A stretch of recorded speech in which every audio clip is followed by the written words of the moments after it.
For those of you who have read these things and been offended, have read these things and seen someone that you don't recognize, I am deeply sorry. It's something that I see someone that I don't recognize either, not in who I am today. It is somebody that I do recognize, though. Somebody who is struggling, somebody who is having a very difficult time settling into a society that he felt betrayed by and left behind by after having to go fight in Iraq and Afghanistan. I'm sorry for this. That right there is Graham Plattner, the breakout Democratic Senate candidate in Maine, challenging Republican Senator Susan Collins.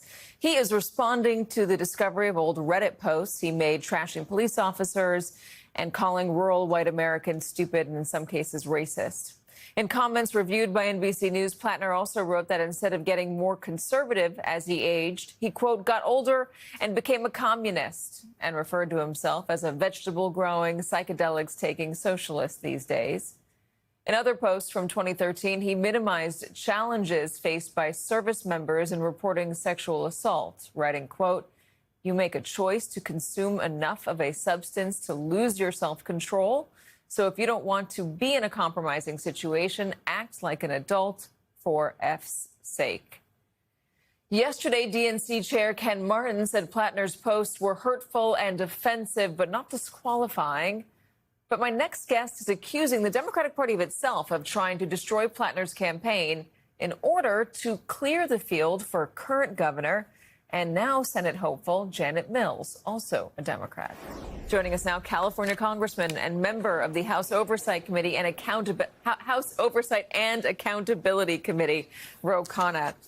Ro, Mr. Congressman, sorry, Congressman Khanna.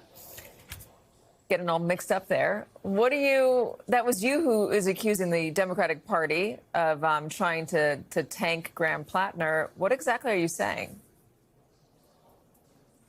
Well, first of all, there's no justification for what he wrote, and I unequivocally condemn that, as has Graham Plattner himself. I hope people will watch his 4-minute video because he talked about serving in Iraq and Afghanistan, the stress that caused to him, the stress that caused so many young men, and how he took accountability for his journey and his growth. But what happened, and I have this from sources in his campaign, is that the DSCC, the day that Janet Mills announces, does this Oppo research dump. And you and I know how this works, and it's legal, but that's not the way I think politics ought to be conducted. I don't believe in this politics of personal destruction, especially in our own parties. I wish we were talking about health care costs, about the cost of groceries, about the tax breaks for billionaires, and have a campaign on ideas and give this man who served our country the grace to present his ideas to Maine and the American people. Well, why don't you think the Democratic Party wants Graham Plattner to run? Well, look, I mean, Schumer decides who the Senate candidates are. He's putting his thumb on the scale in Maine. He's putting his thumb on the scale in Texas. He's putting his thumb on the scale in Michigan. And you know what? If he was at 50, 60%, fine. But 2/3 of the Democrats are upset with leadership. They want people who are going to question the status quo. They don't like the fact that Bernie Sanders has endorsed him, that I've endorsed him, that he's progressive in his views on Medicare for all, that he's progressive about taxing wealth, that he's progressive on the issue of Gaza. And so they want the standard candidates. Guess what? The standard candidates lost to Donald Trump twice. Guess what? The standard candidates have us down in the House, down in the Senate without the presidency. I think it's time for something different. Are you, though, worried about some of the things he wrote? And it's not like he wrote them 15, 20 years ago. Some of these things were written just a few years ago. In 2021, he posted bastards, cops are bastards, all of them, in fact. In 2020, he labeled all white Americans in rural areas as racist and stupid. I mean, that's not so distant, that past. Are you worried that that could hurt him, especially in a place like Maine, which has a lot of rural areas? Look, obviously what he wrote has no justification. I unequivocally condemn it, and he's going to have to explain that. And that's what campaigns are for. And if this was a Oppo dump by Republicans, fine. But, you know, why is the DSCC getting involved in it? I think it's perfectly reasonable for him to explain that, and he needs to earn people's trust in doing that. And I think his video goes a long way to doing it. I just hope people would watch those 4 minutes. All right, let's talk about the shutdown. Are you still comfortable for how long it's lasting and the costs so far that American families are enduring because of it? And if you, comfortable maybe is not the right word, if you still feel like it's important to not give in to the Republican Party, explain the ratio you're working with here. What is the benefit cost ratio?